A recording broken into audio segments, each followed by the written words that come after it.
Yoga poses sure to ease you into a beautiful, restful sleep.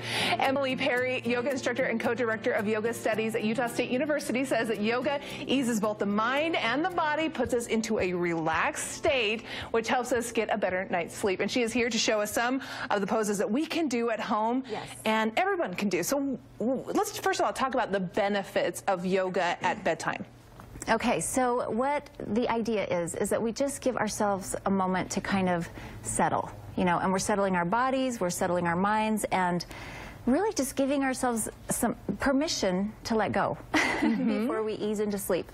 So these poses are designed, actually I selected these so that they can all be done in bed. That is a bonus here. So you can just do this right before you just drift off to sleep. So we'll give it a try. What have you found in research and doing these over the years? Have you found success with this? Have people come to you and said, this is working for me?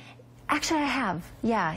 I can't guarantee that it's going to work for everybody, but I have had success with it ever since I've started practicing yoga, and yoga in general, and not just these specific poses, but yoga just has this way of really giving you a practice in settling down. So that's really what it does, is it teaches us methods for settling our minds, methods for, letting go. And so overall, it's definitely affected my sleep habits, and I rarely have trouble falling asleep Almost anymore. like the routine you do with children, giving yourself a routine to shut down. Yes. Okay, so I'm going to full-on admit here that I don't know very much about yoga. I don't know how to pose, and I'm a little sore from working out the other day. So let's go easy on me. What is the first thing that our viewers would benefit from? What's a pose? Okay, so the first one is just a gentle twist. And so this one, you can do it sitting as we are, or you can sit on the edge of your bed if your hips are tight at all. Okay. So we'll just take an in-breath. You'll take a deep breath, lengthen up through the spine. Do I close my eyes? If you want to, yeah, of course.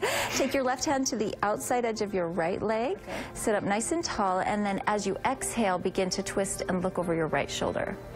So you'll feel as you exhale that the body just sort of releases, and then at the bottom of that exhale, you just take another nice deep breath, and then exhale and settle. And you can stay here for 3 to 5 cycles of breath, and then we can come back around, and we would take it to the second side. So we can do both sides if you want, but for the sake of time, and what this does, it just brings that oxygen into the body. Yeah, the great thing about this is that it's a really great release for the spine, and even up into the chest and the shoulders a little bit, if you keep your shoulders nice and open, and it offers a release, really.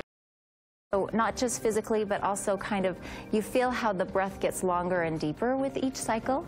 So it's a really nice way to kind of... I feel like because I have back problems, this would be really good to kind of let my spine just have a minute to relax before I plop down on the bed. Yeah, a lot of these poses are actually really good for the spine. You'll see we'll go into a little back bend and a little forward bend, and it's all to kind of help create a little bit of ease there in the back. Okay, what's our second pose? Okay, so we're all propped up here. So imagine if you're on your bed, you gather all your bed pillows and all of your bedding, and we're going to create like this little throne, because this pose is called reclined cobbler's pose or reclining goddess pose. Well, I like that. So I like the latter better.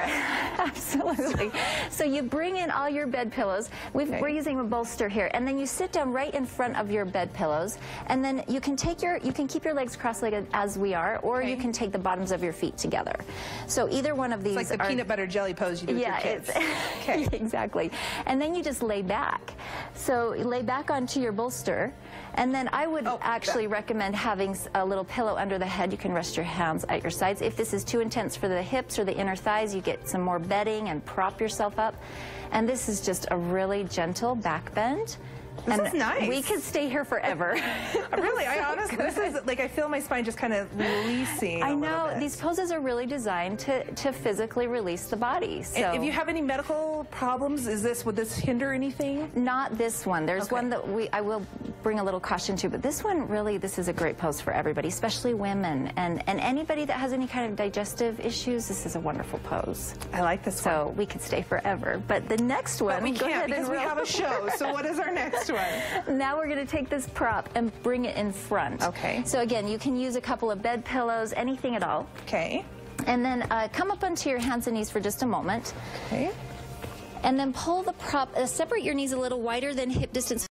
And then pull the prop right up between the legs. Okay. And you can even take, some extra bedding and put it on top or below, so you've got a little lift here. I like our relaxing music. It's just soothing me right now. Very soothing.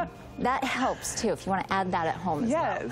And then on this one, this is just a child's pose. And so what we do is we just lay over it. Oh, lay over and it. if you need a little bit more lift, then I can imagine my husband coming in and be like, what are you doing? Just wait till the next one. You'll see it's really a silly one. So you just lay. So you just lay here and you just breathe into your back body. And you want to just kind of imagine that every in-breath comes in to just sweep out all the tension, and then the exhale carries it out. So it's really, really nice. And then I feel like we're really connecting at this moment. We are. We can hold hands if we wanted to. Get your husband involved in this. Just get everyone involved. Get the kids involved. You should. It would be super fun. Okay, the next one. The next one. Okay, this one's a little different. And I've actually done this in the middle of the night. My husband probably has woken up to me doing this thinking I'm completely nuts. But I'm going to just show you this one because I'm going to do it at the wall over here. Okay. So the entry is tricky on this one. This is legs up the wall pose.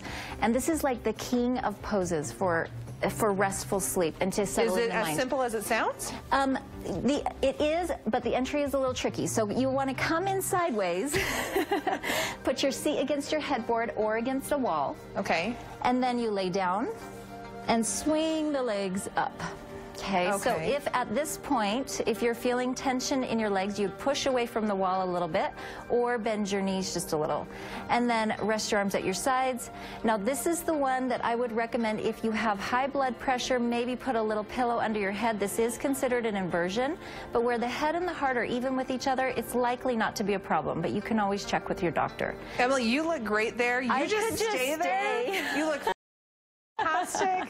Okay, where can folks go for more information, more tips? You know what? I'm happy to answer any questions anytime. I have a little website. It's epperry.com, and my contact is there. I'm happy to help and assist in any way for a more restful sleep because it's the best. You got to have good sleep. So I love it. These were all great, easy things we can do at home if we're looking for a way to try to ease into sleep to get a better night's sleep. Thank you so much for being with us today. We appreciate it.